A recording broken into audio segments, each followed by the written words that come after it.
All right, what's good, everybody? It's your boy Kobe Cole on the Cole from the Low Sports Podcast. Back again with episode 6, talking about the Boston Celtics versus the Dallas Mavericks, game 1 of the NBA Finals. We got my OG, Mr. 401, and we got my homeboy, y'all seen on the last episode, Nard What's from up? the What's Nard up? Report. How y'all fellas doing? I'm Doing great. great. That's Doing Feeling good to feeling hear. great. great. Good to hear. It's good to hear. So, yesterday we had game 1, Boston Celtics, Dallas Mavericks. Before we get into it, Mr. 401, who did you have win the series? I had Boston in 7.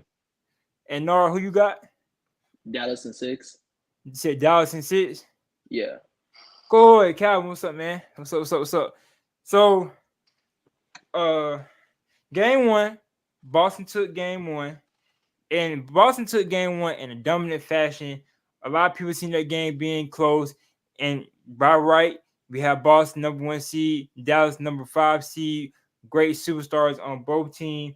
The ending score of that game, let me be precise, of that ending score. Give me 1 second.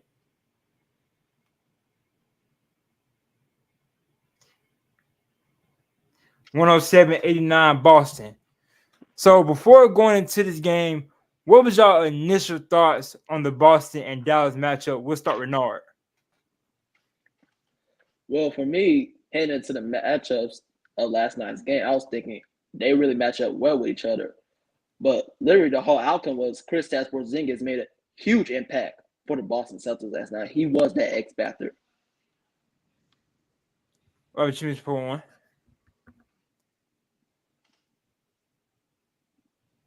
Mr. 4-1? Okay, sorry, I had a call came in, but all right, yeah, my initial thoughts on this series, right? Of course, I picked Boston in 7, but and there's a reason why I picked 7, right? I figured both teams are they both have two star players, two perimeter players on both sides, with Luca and Kyrie, Tatum and Brown. So I feel like this series should be a long series, and I just think it's gonna come down to the last game. But my initial thoughts of what is going down now is like I just want to see what the chess matches are, and we can go into more details on that later. But um, ultimately, can the Celtics prevent the Mavericks from doing what they've been doing as far as upsetting these teams along the way so far in the playoffs, neutralizing bigs. And in game 1, what I noticed is that Boston had a slight edge as far as game planning.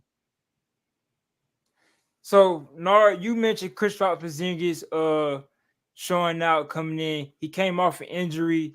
How do y'all feel about Kristaps Porzingis and what he brings to his Boston team as in the matchup? He had 20 points, 22 points last night game. And he also came off the bench. Al Horford got the start. So how do y'all feel about that series? And do y'all feel as in Kristaps should stay on the bench to give him that slight edge? We'll start Mr. 401.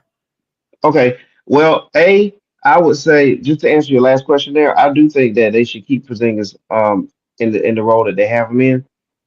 He's missed like 38 days or something like that. So I think bringing him in that fashion, it does two things. One, it gives them an advantage of bringing in a top. Not only is he 7'3" and can shoot threes, but this guy was a top pick, right? He was one of the top players picked in the draft when he came in, and for that, it bolsters their bench even more. B, Boston has already went through this entire playoff run without him, pretty much, and so the players that are in the rotation now, they all know what they're doing. They all understand their minutes and roles. This doesn't disrupt anything. It does. All this does is just add a cherry on top for me, in my opinion. So keep him there. And yes, Porzingis is the X factor. I know we talked the other night, and he was uh, one of the player of choice as far as me, as far as X Factor, not knowing what his uh, status would be as far as his durability of being able to, get his wind back from not playing NBA basketball for a long time. But I think in this role, I think it works well. And as we can see, Tatum only had 16 points, 11 boards last night. Yeah, five And assists, 11 boards, 18 points. I want to say. okay, yeah, so he had pretty modest Jason Tatum type numbers, and they ran away with the game. And that's all because of the impact of Porzingis. And again, he's 7'3", so he helped out on the defensive end as well, which helped neutralize those alley oops that Dallas has been really living off of for the past month. What about you, Nard? Well, same thing as he mentioned, same thing as I said earlier on. Kristaps Porzingis was a huge X factor for the Boston Celtics. You know, him coming off an injury, first game back, NBA Finals, game one, he had 22 points. His defense was a point. You know, he was the guy for the Boston Celtics last night. And then without Porzingis, they would not won that game last night. So when I look at it this way, everybody for the Boston Celtics, including Porzingis, showed up last night. Yep. So I mentioned something on Mr. 401 podcast as we're talking about X factors, and we're also talking about key factors and key players. The key players, which on Mavericks would be Luka and Kyrie. Key players on Boston, Jason Tatum, Jalen Brown. Now we go into Dallas Mavericks, and I mentioned this on Mr. 401 show. Nari, just catch you up. I said that for Dallas to win, you don't have to lock up Kyrie and Luka. I don't want you to lock up Kyrie and Luka because that's unrealistic. But you have to frustrate one of them. Either frustrate Luka or frustrate Kyrie. Hmm. Luka Doncic had 30 points. Now, Mr. E on Mr. 401 show asked me, what does frustration numbers look like from Kyrie? Under 20 points. How many points did Kyrie have last night? 12 points. Yep. So what's y'all thoughts on what Kyrie have to do versus his former team? How does Kyrie need to pick up the slate, have their numbers, and then we'll go into the Boston defensive side of it. All You can go right. first, Nard. All right. So when I watched Kyrie Irving last night, you did mention he did not have a good game last night, 12 points. But overall, it was like the fans were more getting into his head. Like you said, frustrate either one of them. Kyrie Irving was really frustrated last night. Plenty of turnovers. He couldn't knock down shots. He just wasn't there last night for the Dallas Mavericks. And let me point this out to y'all real quick. It's all mental. It's 100% mental. That's the game in general. Agreed. So Kyrie Irving has to come with that mentality for game two if the Dallas Mavericks want to win. And just before we go to Mr. 401 right here, Kyrie numbers were 6-19, 0 from 5 from the 3. Like I said, 12 points, 3 rebounds, 2 assists, 2 steals. And you mentioned how the fans are getting Kyrie head. Just to put out here, Kyrie went to his post-game interview and said he thought the crowd would be louder. Now, I don't know if that comes from Kyrie being going to a hostile environment, and when he was on the Nets, it was very hostile for him in that time period. Or does it come from the media persuading that Kyrie's going to Boston, the fans be lying his head? Just to put a thought in both of y'all head. But Mr. For one, you can go ahead and say your thoughts. Yeah, well, in the sports world, the entertainment business, as like Mr. E like to say on our show, um, you have your narratives and you have your storylines, right? We have a storyline, tailor-made storyline in this series where Porzingis used to play for Dallas, right? And for some reason, it didn't quite work there. He went to DC, now he's in Boston. Then you have Kyrie, who will at one time played for the Celtics as well. Even on the microphone, told the crowd that hey, he was gonna come back in so many words, and he didn't. Right, so that's a perfect storyline to have, saying, "Hey, Kyrie's back to Boston." The fans are booing him, and just a quick little story.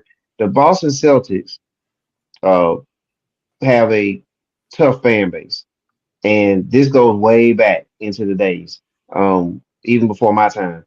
But even early in my time, I remember when the Celtics fans, they were chanting BLA for the 76ers to beat the Lakers.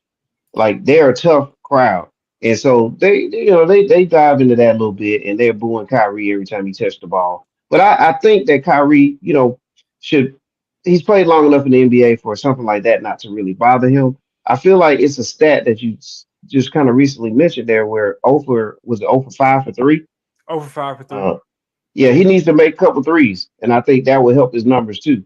And Dallas as a team, they shot horrendous from three last night. I think it was around 20%, 25%, somewhere in there.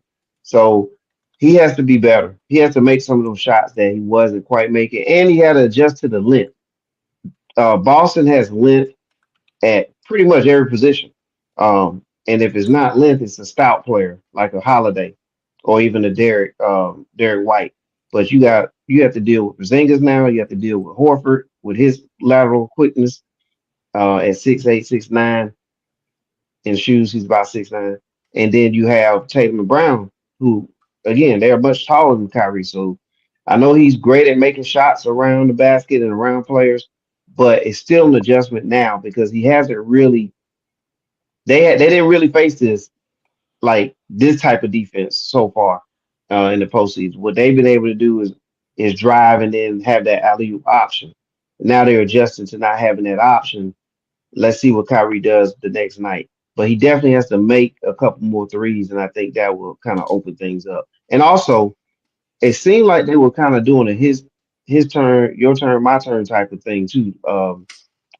On game one as well. And they got to kind of get away from that too. And what I mean by that is Luca trying to do his thing, and then if Kyrie had it, he was trying to do his thing. And so I think they need to kind of they got to get back and adjust. And I think you said we're gonna get into coaching a little bit later. So yeah, so great points there right there for both of y'all. Going into the defensive side of Boston, and you mentioned the length that Boston has in Tatum, Horford, Holiday. It's their whole team is pretty lengthy overall. But going to the Boston defensive side, Drew Holiday was on Kyrie, so they actually had Jalen Brown on Luka Doncic. Jalen Hmm. Brown ended that game with 3 steals, and they was some great steals off of Luka Doncic also. So how do y'all feel about the defensive side of with Drew Holiday, which we know has been a great defender? Um, Drew Holiday going to the Celtics. I had said if the Celtics match up against Boston, I'm sorry, if Celtics match up against the Bucks, I Hmm. like the Celtics because you have Drew Holiday on Damian Lillard. Now, yes, Damian Lillard is a great point guard. I'm not knocking Dame. He's one of my favorite point guards. But Drew Holiday was a little hype to it, but was known as the Dame stopper because he was locking up Dame on multiple occasions. So you mean to tell me that if he's stopping Dame, he can't at least frustrate Kyrie Irving or other great point guards in the league? So he didn't end up with no crazy stats. He only had 1 steal. He had 0 blocks.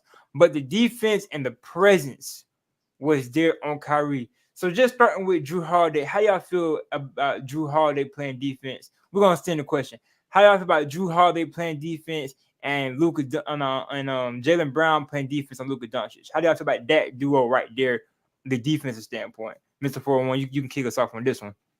Okay, well, wow. I mean, like you said about the him versus Dame, but Drew Holiday has this track record of being a excellent defender. Especially with like even when they won the finals a couple seasons ago against Phoenix, his defense, um, dealing with Chris Paul at that time. I would say, hey, that defense of ability from Drew Holiday, if he can give Chris Paul trouble, what I'm saying, a shifty guard like that, he and as you said with Dame, I mean, he can give Kyrie fits too. The thing is, he has the attributes. He's basically a football player playing basketball. If you kind of look at him, and he has a tough build at that point guard position defensively, and I think that's a good matchup. Like he's going to frustrate. He's going to make them earn shots, right? He's not going to pretty much, he's not going to pretty much give in to Kyrie. So he probably studied him. He knows the moves. I know he said he gonna pray as in one of the pregame interviews of what he's got to do with Kyrie, but they have a strategy. So he's going to kind of force him to help and things like that. But he's going to be basic and he's going to be fundamental on defense. Same thing with Brown.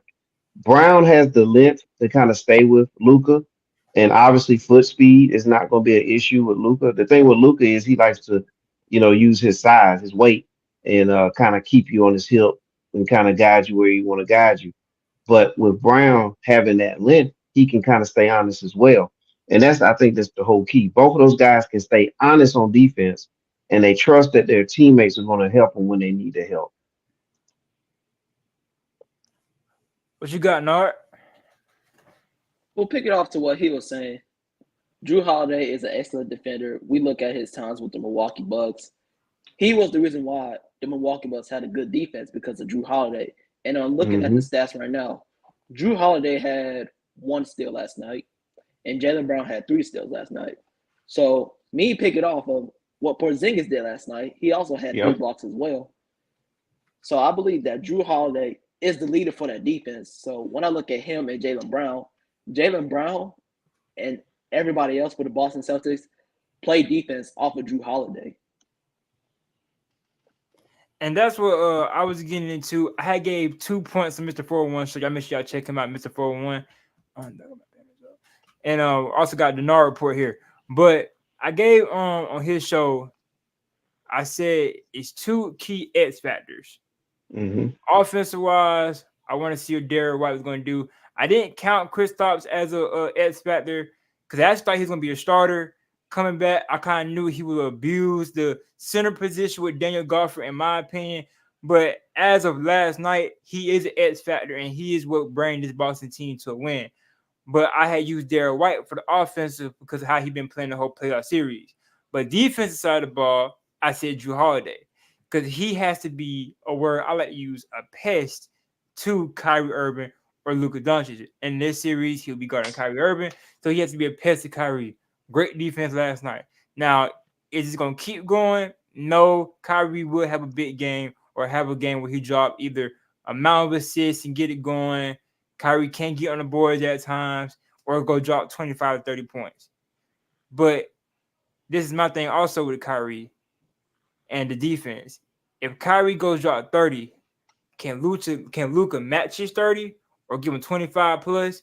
Because sometimes when Kyrie get him 30, Luka might give him 19. And Hmm. now we're in the same boat. Now you kind of offsetting each other. And Right. Nard, I like how you mentioned Kristaps Porzingis. We gave him so much sunlight on offense. He really did very good defense, actually blocking one of Kyrie's shots for a layup, which we know Kyrie's a great finisher at the bucket, having 3 blocks. Luke Cornett off the bench, he also had a steal. So we have multiple role players get involved in defense as a whole. As we get into role players and we get into team overall, something I also mentioned is I chose Boston because they have a better overall team, from role players to bench, in my opinion. Now getting into it, and Nara, you're gonna kick us off with this subject. Daniel Golfer, 8 points. Derrick Jones Jr., 5 points. PJ Washington, 14 points.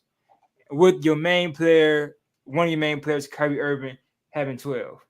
Them are the starters minus Luka. Now we go to Tatum. You have 2 players under double digits and and 2 other players barely making the cut. Tatum, 16. Al Horford, 10. Holiday, 12. White, 15. Jalen Brown, 22. Porzingis off bench, 20. Your role players outplay the other role players. So how do y'all feel the role players coming to this matchup showing early in game one? Nara, you can kick us off. All right. So just like you said, I'm looking at the stats right now for the Dallas Mavericks. Luka Doncic, he's really the only one came ready to play. He had 30 points. Kyrie Irving, 12 points. Daniel Gafford, 8 points. PJ Washington, 4 points. Derrick Jones Jr., 5 points. And I know they're in Boston, but the role players have to do better because I feel like when you're looking at the role players, not only your star players only have to perform, but your role players have to come ready to play as well too. So, and I feel like the the Dallas Mavericks role players did not show up last night. Even Kyrie, I just felt like when I was watching this game from the start, it looked like Luka Doncic came ready to play. Yeah. What about you, Mr. Yeah. 401? Yeah. I mean, Luca had what, 30? 30? He had 30. Okay. And I think, Luca can have 30 is how you get into 30. I think the column there when he had the 1 assist, that I think that helps lead to where those role players' numbers are not as high as they, you know, as high as we would like to see them. especially if you're a Mavericks fan. Um, and I think that's where Boston kind of decided, hey, if Luka could be a scorer but not the assist man as well, then that helps neutralize some of these guys. Because I know that I feel like a Gafford, a Lively, they tend to get rolling once they catch those alley oops. And Boston strategically took that away. Again, with the help of a 7'3" guy in Porzingis, but also with their change of coverage on defense, where they decided not to really put a center, their center, because I saw a lot of times where Porzingis would call a switch, so he wouldn't get caught in that initial pick and roll up top, up at the top of the key area, 3-point line area. He would just sag off, and then they would switch and put a smaller player out there to get involved with that pick and roll when Luca calls for it. So then when they roll, normally that's Lively rolling, and you have another big like a Rudy Gay or even a Porzingis will be chasing from behind. Well, now you at Dallas Mercy, and so they kind of took that part of the game away, which then neutralized some of those stats for some of those role players in as far as a Lively and a Gaffer. Because I know Lively had some kind of stretch where he was just making bucket after bucket after bucket in a row. I can't remember exactly how many it was, but it was some kind of stretch. And we can tell by the game film that most of his plays are dunks and putbacks. So that was neutralizing some of their role player stats. Then also Boston tend to gamble on let's let Jones. That's my last name too, by the way. But let's let Jones have this wide open shot. It's bringing back memories of when I wasn't a good shooter at one point in time. But yeah, like let's leave him open for the shot. And they kind of live and died on some of the other guys besides Luka and Kyrie. We'll leave them open and we'll just bet on them missing. Now they need to make those shots so that can open up and make Boston change their defense. I would also like to see if what Dallas will do to kind of alter the strategy that Boston was using as far as dropping their centers out of the pick and roll. So I like to see that as well. But I mean, yeah, the role players for Dallas statistically did not show up, and you can't win.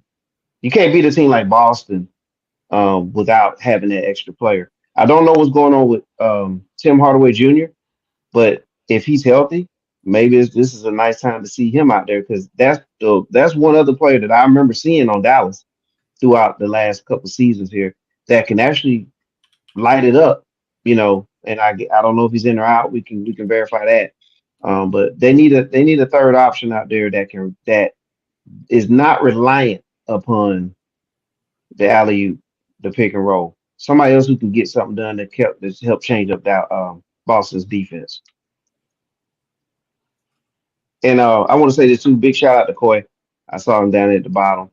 And shout out to regular gun guy. Very good, guy. Thanks for joining, man. But yeah, all great points. All great points. And make sure I go check out regular gun guy. Also, great gun content. But all great points. And I love what you said about Tim Hardaway Jr. Uh, he did play last night. He had 8 minutes. I don't know what's going on. Maybe minute restriction. Daniel Gafford only played 14 minutes. Also, so and Tim Hardaway Jr. only went 0 for 2 and 0 for 1 for the 3-point. So I'm not really sure what's going on with Tim Hardaway. But I also seen the thing with Tim Hardaway was as it was getting more the new guys came in, Mm-hmm.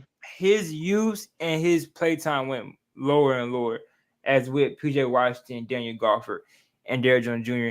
And I'm not going to say them guys don't deserve it, but as a coach, you want to keep using the guys that you started with and already kind of got you there and got you going.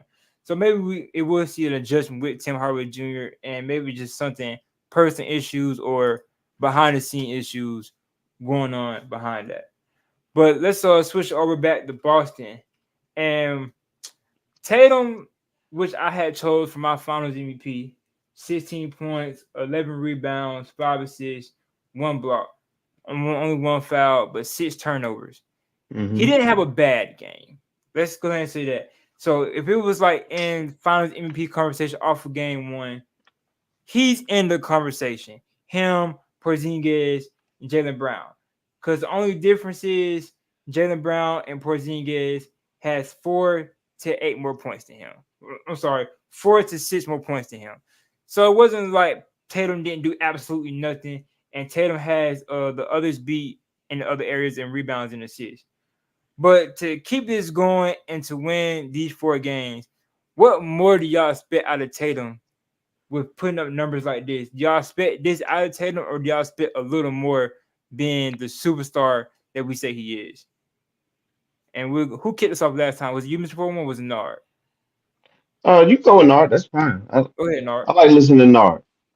All right, thank you. So me in personal, I'm gonna say I expect a little more from Jason Tatum, even though he did not have a bad game. He had a good game, 19 points, but I expect at least 20 from Jason Tatum because he is the superstar of this team, the number one superstar, and Jaylen Brown's the number Hmm. two superstar. And Jaylen Brown had 12 points as well too, and I expect Jaylen Brown to get at least maybe 18 to 20 points. But Tatum, I expect a little more from him. But overall, I feel like he did what he had to do on offense and defense. Hmm. That's it. Yeah, yeah. I'm with Nard on that. I think Tatum is doing what he's got to do, and I think that's kind of like what Boston has been. Uh, of course, Tatum made the All NBA, that kind of thing, but Brown didn't, right? So, but that's kind of like how this team is. It's deep, right? And everybody has a role. And one night it could be this guy, or the next night it could be that guy. Just like last night, it was Porzingis, coming in making a major impact. And I think they're okay with that. I think they're okay with it could be anybody. Now, ultimately, Tatum is the guy. Right? Tatum is the guy that teams game plan for. So there's no doubt about that. He may not score 40 a night, he's not doing it in that kind of fashion, but there's moments where he will. So what I expect from Tatum is when they go on the road and they go on the road and have to play, in Dallas, where there's going to be a hostile environment there, and maybe some of these guys are not making their shots like they're doing at home in Boston. That's when Tatum needs to then come in and deliver and have that 35-point game, or that 38-point game, or that big night where he closes it out or something like that. So as long as they're winning and he can just give them 16 to 20 points, hey, go with that formula. Go ahead and get the championship. But I think there's going to be a game in here where we would need to see Tatum, or they would need Tatum to have that 38 point night. So it's going to be a game in there, maybe two, but that's all I would expect for Tatum to do. When they need it, that's when you need to go and kick into another gear offensively. And I wholeheartedly agree. Tatum, as in the newer era and newer day players, Tatum is one of my favorite players. I love watching Tatum. I love Tatum game. I do expect a little more for Tatum. Like Nara was saying, I do believe Tatum is a superstar of this team. I believe if one had to go, Jalen Brown's going before Tatum. Politics reason going into that, Jalen Brown is the higher paid player as of right now. His contract did go up before Jason Tatum contract. You want to keep them two together, but politics wise, you would get him going to free up more space. But player wise, I like JT. Nothing against Jalen Brown. I think he's a great player. Also, Yeah, he is. he helps Hmm. JT and the whole Yeah. other team come together and get there. But I do like JT, Jason Tatum a little more. I don't know if I've been in the media a little bit, but Jason Tatum, this is my opinion now. Jason Tatum, and this is a shot at Mr. 41, gets some LeBron hate at times. He gets some LeBron hate, in my opinion. Tatum gets some hate that's unwanted or unneeded. Tatum might sit there and just look at somebody and he gets some hate. Oh, he's not the star of the team, or he needs somebody, or he's 19 years old. He can't guide nobody to a championship. So how do y'all feel? And once again, LeBron hate, because we have a LeBron hater over here for no apparent reason. Quick question, off topic conversation. Nard, is LeBron top 10 all time? Absolutely. Okay, thank you. You already know first thing right there. Thank you. That's all I need to hear right there. He top 10 all time. something with my OG old head over here. He's still stuck on the 90s and the 80s for some odd reason. But going to the Tatum, how do y'all feel about Jason Tatum getting some of the unreal hate that he gets as of right now? Because, like I said, in my opinion, Tatum is like, I wouldn't compare him to LeBron, but that's some of the hate he's getting right now. He's looking like the LeBron of this time period. Like I said, I'm not comparing to him LeBron as in game or stats or play wise, but more as the media attention and the hate that's getting thrown towards him. And Nard, Well, you kick us off again, Nard. All right, thank you. So, just like you're saying, Jason Tatum is receiving some hate, and I believe that during this NBA Finals, if he wins the championship this year and win the Finals MVP, he's going to silence all the critics. And another thing is, Jason Tatum is a very good player. He is the face of the franchise for the Boston Celtics, number one superstar player. And he does what he has to do in the game. And he is the reason why the Boston Celtics are a very good team. And he is the reason why they finished number one in the East. mhm. So just what I was saying, he will silence all the critics if he wins a championship and win Finals MVP this year. Mr. Poland. Yes, sir. I mean, wow, Tatum getting hate. You know, I think Tatum's underappreciated. I'll say that. That's more of how I feel about it. Like he Okay. doesn't get the he doesn't get the that media push, if you will. Like for example, Anthony Edwards was getting, right. He was getting this major push after dethroning it, after knocking out the Nuggets, in round two. And now, and I'm gonna go ahead and make this clear. I said this. There's a friend of mine, Zach, that Coy knows. We had this conversation, I think about a year or two ago, and I said that Anthony Edwards would be the next Kobe Bryant. Like, you know, he may not make it to that stratosphere, but that's the type of belief I had in Anthony Edwards. Um, but at the same time, I think that push for Edwards has been too soon. Like he's showing the potential and the signs, but he needs more experience. On the other hand, with Tatum, I think Tatum he had that a little bit early on, right? They made the finals in 2022, and then they lost to Golden State, right? Golden No State. shame in losing to Golden State. But still, they finally made it with the core of him and Brown. Then you have the setback, and now you're kind of back in the mix now, right? So I think he's not getting that media push like he should because he is an All NBA first team player. He is a franchise player, like you guys have said earlier. Right now, as far as the Boston Celtics history goes, I have him in the Paul Pierce kind of legacy with Boston right now. And he if he gets a championship, he'll definitely be Paul Pierce, the Paul Pierce type of Celtic lore. Then if he gets another championship or two, now we talking now we got to bring his name up it with Larry Bird, you know what I'm saying? Like that. So he's trying to get into that first super tier with the Celtics. I just think that because he's a quiet gentleman, he's kind of quiet, kind of unassuming.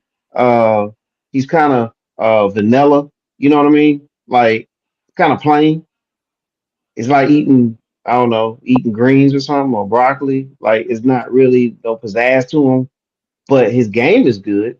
But there's just really nothing else after the game. Once the game over with, what are you gonna do? Like, what are we gonna talk about with him? What's the media gonna follow him on and things like that? So because of that kind of um, aura that he has, I think that's why he doesn't get that big push as far as the media goes that he should get, which he's rightfully deserved. And I'll close it with this. They drafted him, they built their team around him, and they've made to the finals already. They've made several conference finals, falling short to LeBron James and the Cavaliers, before losing in the finals to Steph Uh, Curry, falling short to who? LeBron James, Oh, right? okay. Okay. Okay. Then they lose LeBron James to Yeah. Cavaliers. I'm just making sure I Yeah, heard the name right. Yeah. They did. They yeah, did. yeah. You know, and so like he's trying to get over that hump, and that's where if he wants to boost himself to another stratosphere, win this championship, come back, win another championship. Then they had no choice. But for me, if I'm him, I won't worry about it. I'll keep my life like I got it, and let's just keep the winning going in Boston. All right. Hot topic question right now, only for Mr. 401. Is LeBron James underappreciated? He is not underappreciated. I think that he's got a big push. Like a lot of people say he's what, number one all time. There's Yes, yes. people that have said that of all Agreed. time. Agreed. So if people are saying that, then he can't be underappreciated. I think that Do even if you he's not underappreciate considered, LeBron? no, I don't underappreciate LeBron. Oh, okay. No, LeBron's a great basketball player. Like, you gotta remember, there's only like maybe it's a really low number that's ever played in the NBA. I mean, it's like a sick low number. We can Google it and find out, but there's only so many that have ever played in the NBA, and the league is like 77 years old or so. Um, but out of all those few players that actually made it to the NBA, even the ones that made it and played a year and gone, you count all those guys, like LeBron, no matter where anybody has them, I have them no lower than maybe 10 or 11. That's all time. That's all time. You got to think about how minute that is, how elite that is to be in that number. Some people have him one, some people have him three. You know what I'm saying? So Lord, if you it heard his top to 10 list, you'd be flabbergasted, bro. You you quiet, you heard you his would top 10 list. you would have to understand that list. And by the way, it's an awesome list. I'll share it with you one day. But still, he's not underappreciated. I mean, a lot of people. I mean, LeBron is beloved by many, and he'll go down as one of the greatest players to ever play. It's just that it's such a hot topic with LeBron because there's people that think he's better than Michael Jordan. I'm one of them people. Yeah. I'm one of them people. We got it coming from regular gun guy. He said LeBron is definitely too. We'll have an argument for that on Low Talks. No, I bring you in for my other series. I call it Low Talks. We get a little more nitty gritty and deeper into other topics that actually have more of a debate kind of topic right here. But LeBron number two, like I said, arguable for me. He's number one. It's also an era standpoint, but we're gonna get Hmm. that another time. We're not gonna get off topic. Let's get into back to the Dallas Mavericks and Celtics coaching staff. All right. Joe Mazzulla, another come from regular gun guy real quick. Cancel the show better than Mike. Yes, sir. Yes, sir. You can screen record this screenshot. Kobe Cole, Cole from low. LeBron James is number one over Michael Jordan, over Kobe Bryant, Magic Johnson, Mhm. can't begin blurred. Shaquille O'Neal, whoever you want to throw at me, I'm taking LeBron James, the chosen one, King James, LeBron James. I'm taking him. Or anybody you got against him, I'm taking LeBron James, the scoring title leader, the one that came back for 3-1. I'm taking LeBron James. But back to it. I'm sorry. Joe Mazzulla and the Boston Celtics versus Dallas Mavericks, Jason Kidd. And Mr. Foreman, we'll start with you. How do you think about the coaching? We'll start with Dallas coaching. How do you think about Ooh, how the man. coaching standpoint? Well, right now Dallas has really got to adjust. We're going to see what Jason Kidd, who's one of my favorite players, growing up, and him coming into the league back in the day. He's a smart guy. I think that Dallas is going to have to figure out a way to adjust. Again, first of all, they need to figure out a way. They need to get a third option going. They definitely need that because that's going to help loosen up this defense that Boston has right now. Because Boston basically is saying, Luca, Kyrie, we'll live with that, but nobody else. So they got to figure out how to get that in. They need to adjust to the defensive strategy that Boston is implementing. And again, going back to that, where they're doing drop coverage, where on the screen and roll, they're dropping the big as opposed to trying to go around the screen and chase, which opens up the alley oop. Boston's doing everything to take that away. And so the Dallas is going to have to counter that. Now, do you counter that by maybe altering your lineup a little bit so that you can force them to have to stick with the players, like stick with the players that they're guarding who on the floor? Um, or you got to figure out a way because a lot of times I'm seeing Boston switch too, and you want to when a defense switches, you want them to switch, and then you have an advantage somewhere. You don't want them to switch, and then it's just the same thing. So I'm looking to see what Dallas does on that end. Oh, as far as Boston, right? Do you want me to go to Boston or stay with Dallas? We're staying with Dallas. I'm going Nard for Okay. Dallas. Then we'll switch to Boston. All right. So for me, the coaching staff for the Dallas Mavericks, by the way it played out game one, it wasn't really good. Jason Kidd has to make better adjustments for game two because the adjustments he made for game one wasn't the right adjustments. I feel like the players, the starters, were a little too tired. They're a little, they wasn't motivated and ready to play. So I feel like Jason Kidd has to make better adjustments for the Dallas Mavericks heading into game two because if they go down 2-0 heading back to Dallas, I Mm, think it's over for them. Series over. yeah. Series over. I said it for y'all. Series over. Yeah. Casey, if you're watching this, I want my $10. Yeah. But Casey gonna have to pay up. yeah, Casey. Hey, I'm saying now, Boston go up 2-0. Give me my money early. We ain't no comeback from that one. But Nar, I'm glad you Nar, did you finish? Did I cut you off? Yeah, I finished. Okay. I'm glad you said something about how the players look tired. Just to put it in perspective for the viewers and listeners, PJ Washington, 36 minutes. Derrick Jones Jr., 29 minutes. Kyrie Irving, 37 minutes. And Luka Doncic, 38 minutes. With the starter center, Daniel Gafford, he played 14. Now, if we go to the Boston side, it was a little more minutes on their starters also. JT, 42. Al Horford, 30. Drew Holiday, 35. Derrick White, 35. Jalen Brown, 37. And when it comes into that, when your team plays the same amount of minutes of the other team or the other team plays more, now it goes down to who wants it more, who more well conditioned, who more came for this situation ready to go. And I'm glad you said that, Nard, because they didn't look good, they looked tired, and the minute shows. Your minutes match the same amount of minutes as the Boston Celtics, and one team looked ready to go, and it results in winning by 20 plus points.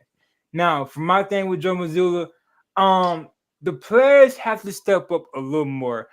A lot of people like to put a lot on coaching when things go wrong. I'm not saying not Joe Mazzulla, I'm sorry, Jason Kidd. I'm not saying everything was downright his part and wrong. I do feel like the minutes between who played what. Kelby had played 19, Derek Light played 18, Jeff Green played 20. I do feel like those minutes could have been splitted, divided. Somebody could have got more somewhere. Maybe the game plan and the matchup of what he was going with want to see who can do more. I said Jeff Green. I apologize, Josh Green, or what can Hmm. do a little more. But that's what I want to see, the more minutes divided, and then maybe if you're not gonna be more conditioned for that matchup, maybe you can be more well rested when you go minute separation. Now going into Boston wise, and I'll go ahead and kick this off for Boston, and we're bouncing down to Nard, going to Mr. 401. Boston wise, one of the biggest things I like is you didn't put Kristaps Porzingis starting off real, missing so many games coming out of injury. That's one of the biggest things. You let Al Horford. Al Horford had a big game against the Pacers. You let Al Horford stay where he at. You had Porzingis come off the bench, and a plus and a pro for him come off the bench. The man gave you 20 points. Simple as that. And when stars or starters like that, we seen it with Klay Thompson, we see it with Jordan Poole. When you put stars on the bench, they got a little more hunger to them. 9 times out of 10, they're getting the ball, they're winning the ball, they're the best player on that second unit, so they're gonna score the points. And that's what it leads to. Now, that's what I like as in Joe Mazzulla play style. And I do feel like the minutes of what was going on is well balanced and his team is a little more conditioned. And how he plays with Peyton Pritchard and Sam Howard, I'm very pleased with that. Peyton Pritchard, look, just to target him real quick, he went 0 for 7 for field goal, 0 for 5 for 3-point. Not too mad at it, but if he hits those shots, This league is bigger than what it is. So you do need him to step up because he bounces in with them role players and bench with Dallas Mavericks. And with Luke Cornett, not Luke Cornett, Sam Hauser, 3 for 4, Hmm. 2 for 3 points. That's good on his point, and that's what get the coaching rotation a little more confident in going to who goes where. I get you in this time, I get you in at that time. So let's kick it off with Nard. Um, Boston Celtics, Joe Mazzulla coaching style. How did you feel like it played in Dallas Mavericks for The game one? coaching for the Boston Celtics in game one was amazing. Like you mentioned, Kristaps Porzingis, 20 minutes, 34 seconds. And I love the way Joe Mazzulla limited Kristaps Porzingis playing time, limited restriction, came off of an ankle injury, I believe. You didn't want him to get that much playing time because if he played the whole game and gets hurt, now they would have went back with Al Horford as the starting center. So when I look at it this way, Joe Mazzulla manages guys really great, rotating players on time. You know, the coaching was just great for the Boston Celtics, and I believe Joe Mazzulla did his thing last night. Mr. 4-1. Yeah, I mean, there's nothing much more to say than that. I mean, again, you guys know I'm pleased with how Boston, their defensive strategy, and the fact that Porzingis did come off the bench. He's not needed as a starter. Al Horford, this goes back to coaching. Missoula knows Al Horford, Big Al is going to deliver. And he knows his role. And their defense is on a string. Okay, they're calling defenses out during out there. They're making adjustments. And they don't even need to coach for that. You know what I'm saying? So Missoula, I mean, the game plan is what it is. I don't think they really need to change anything. They need to just keep it like they have it until Dallas finds a way to counter it. And if they can't counter it, then it's lights out. The winner of game one in the NBA finals, they win the finals 70% of the time.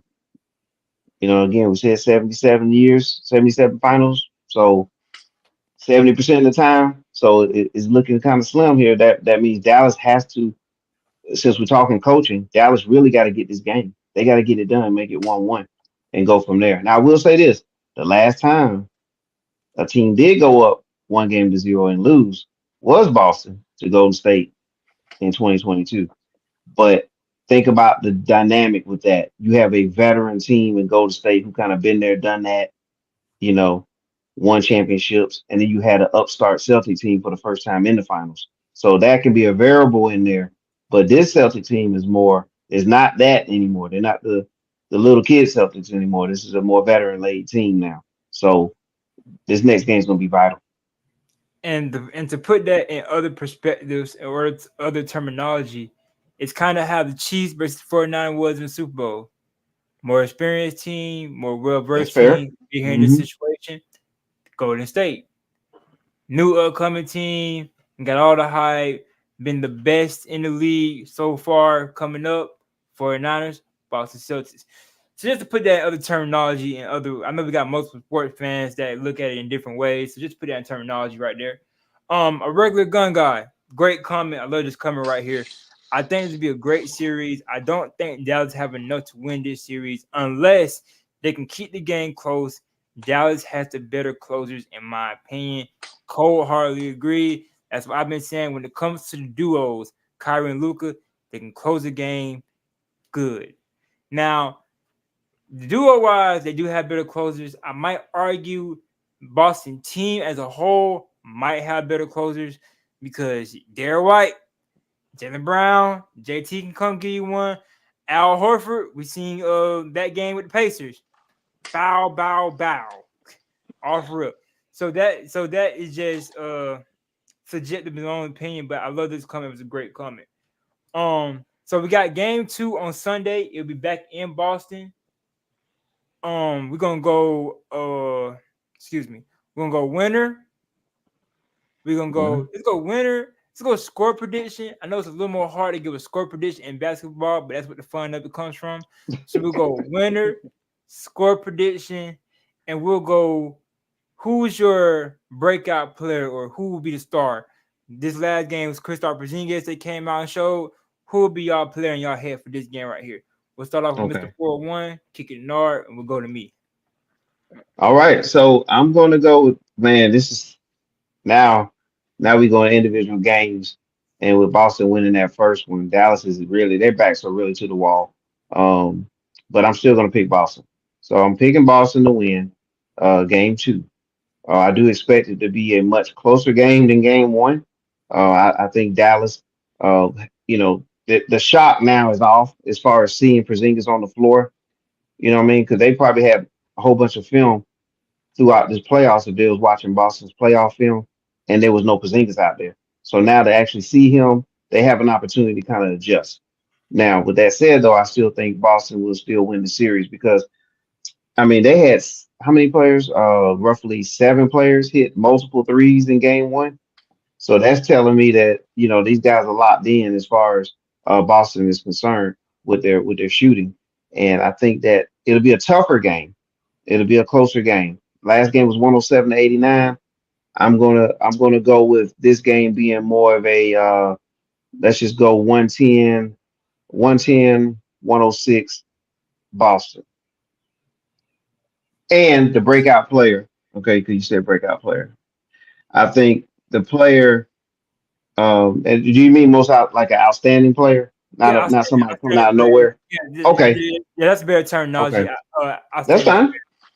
Oh no, that's fine. I just want to make sure I was going to go the way I'm going to go, player. and I Player of think the game. Who's your player of the game? There we go. okay. Jason Tatum, player of the game. Nard. Game two, I'm gonna go with the Dallas Mavericks as the winner. My score prediction going to be, I'm gonna say 110 to 107, kind of similar as Mr. 411, Hmm. or 117 to 114. But it will be a closer game.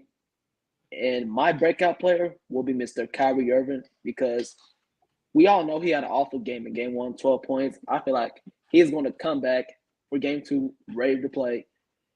Just for Kyrie Irving, do not let the Celtics fans get in your head because that was the problem for him in game one. Boston fans got in his head, could hit shots, turned the ball over. But Luka Doncic will have a good game as well too. But Kyrie Irving will be the breakout player for the Boston Celtics. And I feel like the Dallas Mavericks role players will have a better game as well too. Oh, and one more thing, and Jason Kidd will adjust his coaching staff, not staff, but coaching. Hmm. From regular gun guy, he said Boston will go up 2-0 in a nail biter. I agree. And Cohen fellas, I love the show. You guys are dope. I'll watch whenever I can. Keep up the great work. Dope panel as well. Thanks for the content. Thank you, Mr. Regular Gun Guy. Make sure y'all check out Nard at the Nard Report and Mr. 401, also 401 Sports World on YouTube. For me, I'm gonna go 2-0 Boston Celtics. And I think, yes, Dallas has to get a win, but Boston also know that.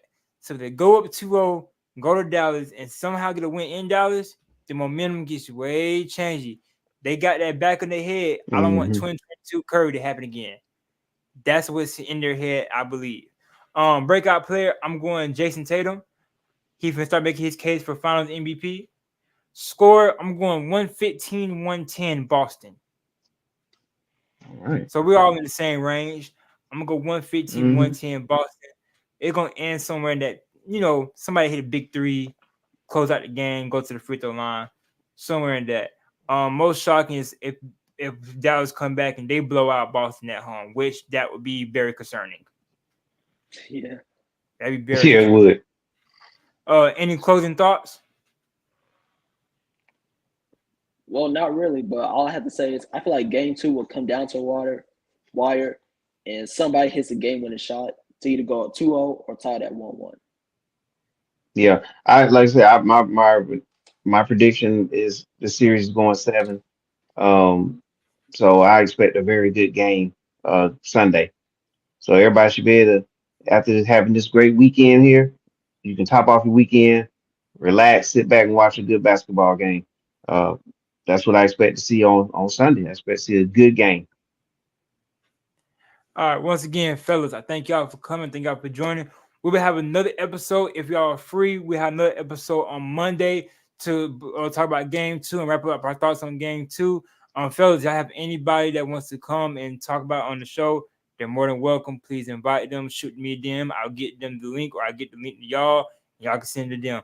A regular gun guy, Coy, which is my stepfather. Kind of weird calling him Coy, but Coy, thanks for the comments. Everybody that tune in, thank y'all for tuning in. Please like, comment, subscribe. Follow the YouTube, follow the TikTok, also Code Front Low. It's the same exact thing on every platform. The NAR report is the_NAR_report, correct? Correct.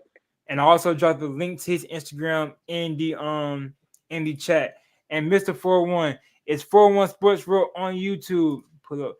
Nard, make sure you send me a picture or something of your logo or things. I can post you on mine next time too. But 41 Sports World on YouTube. Is it Mr. 41 on TikTok and Instagram? Right. Instagram and Instagram and TikTok is Mr. MisterFourOneone Mr. 411. That's on TikTok and on Instagram. And here goes the QR code right here for Mr. 401. And also his Thank TikTok right here. And don't forget Appreciate to it. follow on Instagram. Yes, sir. Follow on TikTok. And once again, fellas, thank you. Y'all have a great rest of your evening. Everybody that tuned in, thank y'all. Please have a great rest of y'all day and tune in for episode 7 on Monday. Yes, sir. Yes, sir.